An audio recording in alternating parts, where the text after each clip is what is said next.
Hello అండి, నమస్తే. Welcome to divine insights.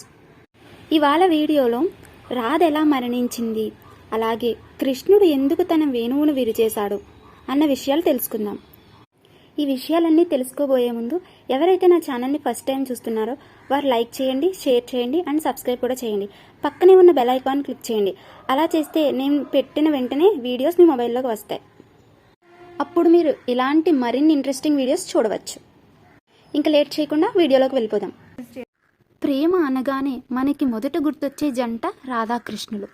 అయితే ఈ రాధాకృష్ణుల యొక్క ప్రేమ ఏ విధంగా ఉంటుందంటే చాలా నిస్వార్థంగా ఉంటుంది. ఎన్నిసార్లు వాళ్ళ ప్రేమ కథ విన్నా మళ్ళీ వినాలనిపించే మధురమైన ప్రేమ కథ. కృష్ణుడు మధుర వెళ్ళిపోయాక రాధ ఎలా బ్రతికింది, ఆమె ఎలా మరణించింది, చివరికి రాధకి ఏమైంది, ఈ విషయాలు చాలా మందికి తెలియవు.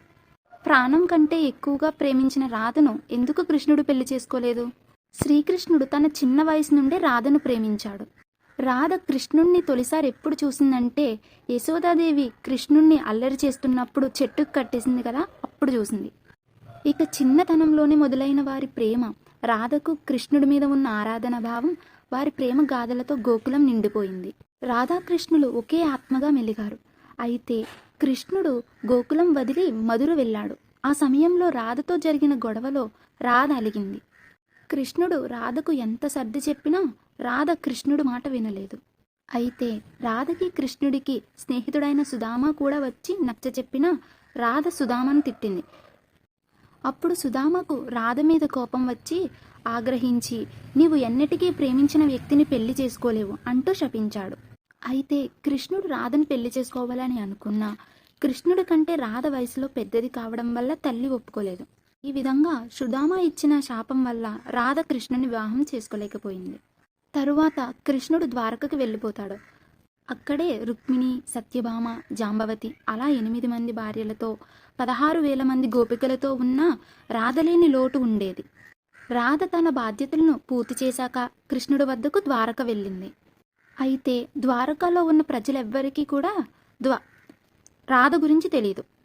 ఎవరికీ తెలియకపోవడం వల్ల రాజభవనంలో దేవకిగా ఉంటానంటూ అభ్యర్థించింది రాధ. రాధ చిన్నతనంలో కృష్ణుడితో ఎలా ఉందో అలా ఉండాలి అనుకుంది. అలా అనుకున్నప్పటికీ అక్కడ అలాంటి పరిస్థితులు కనిపించక ద్వారక వదిలి వెళ్ళిపోయింది రాధ. చివరిసారిగా రాధ మళ్ళీ శ్రీకృష్ణుడిని కలిసినప్పుడు తన కోసం వేణువు ఊదమని కోరగా కృష్ణుడు మురళీగానం చేస్తున్న సమయంలో అతని వడిలో కన్నుమూసింది. శ్రీకృష్ణుడు ఆ సంఘటన సమయంలో ఏడుస్తూ తన వేణువును విరిచి అక్కడే పడేశాడు. రాధ మరణించాక జీవితంలో మళ్ళీ ఎటువంటి సంగీత సాధనని తన వెంట ఉంచుకోలేదు. ఎంతమంది ఉన్నా కృష్ణుడికి రాధ మీద ఉన్న ప్రేమ ఇంకెవరి మీద లేదు. అందుకే ఇప్పటికీ రాధాకృష్ణులనే మనం పూజిస్తాం. చూశారు కదా ఫ్రెండ్స్, కృష్ణుడు ఎందుకు తన వేణువును విరిచేశాడు అన్నది మీకు అర్థమైందని అనుకుంటున్నాను. ఓకే ఫ్రెండ్స్, ఈ వీడియో మీకు నచ్చిందని అనుకుంటున్నాను.